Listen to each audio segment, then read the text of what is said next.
Hi, I'm Micah Woods, Chief Scientist at the Asian Turfgrass Center, and here's another look behind the scenes at one of the recent ATC blog posts, and this is on my website at asianturfgrass.com. I'll put a link to this post, which is about potassium fertilizer and about when you add fertilizer, it doesn't increase the soil's ability to hold it. I think that's really something that's important to remember, especially in sand root zones. And I'll share my screen and show you the specific post that I'm talking about, which is Jackie Guevara's thesis, which she did at Michigan State University. And the striking thing that I found when I read her thesis was how much potassium disappeared and couldn't be accounted for in the SLAN measurement. The SLAN stands for sufficiency level of available nutrients. And in her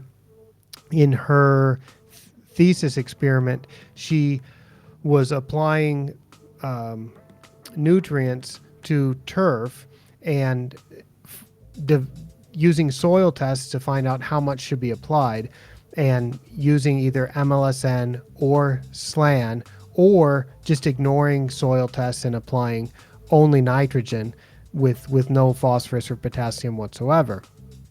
And it was interesting, specifically in the SLAN versus MLSN treatment, everywhere got the same amount of nitrogen, but the rates of potassium fertilizer recommended by SLAN were, I think, it was 378% more. So almost 4 times as much.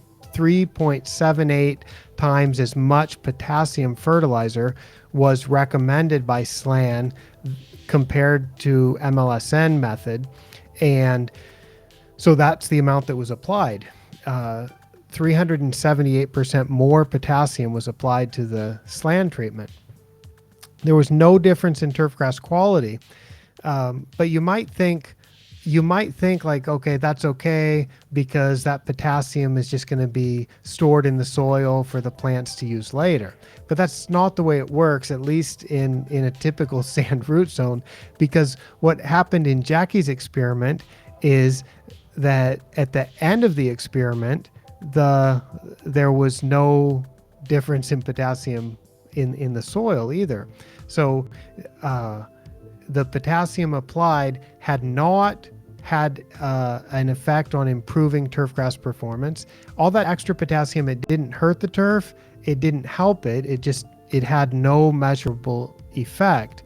But also there was no measurable effect on the potassium in the soil either. It just disappeared. So basically it leaches, because when you add fertilizer to soil, you do not simultaneously increase the soil's ability to hold it, unless of course you're applying a zeolite coated with something like that. But in the case of just adding potassium fertilizer, you don't increase the soil's ability to hold it. So she concluded that potassium is easily lost through leaching, which really means that you should just apply something close to the right amount, something close to the amount that the plant can use.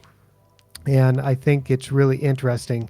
This is a quote from her thesis. It was also interesting to notice that potassium test results between the SLAN and MLSN treatments in October 2020, that's at the end of 2 years. End of 2 years of treatments in which 378% more potassium had been applied to the SLAN treatment. The soil test results were not statistically different despite the large difference in the amount of potassium applied for each treatment. So I think that is really interesting, and it's really cool that people are doing more experiments with MLSN and checking if those numbers really work. I think the logic behind MLSN, which is a modern method for soil test interpretation, and you can find all kinds of information about MLSN on my website, asianturfgrass.com. The logic behind MLSN is pretty solid because it's already accounting for 100% of what the plant can use. And so it's kind of guaranteed that it will work. That if you apply 100% of plant use plus you keep a reserve amount in the soil, and why I say that MLSN is a modern method for turfgrass soil test interpretation. It's a modern method because the amount that MLSN recommends to keep as a reserve in the soil is actually reasonable for the type of soils that high quality turfgrass is growing in today. I appreciate you watching this. I hope you'll check out the blog post, which I put a link to in the description.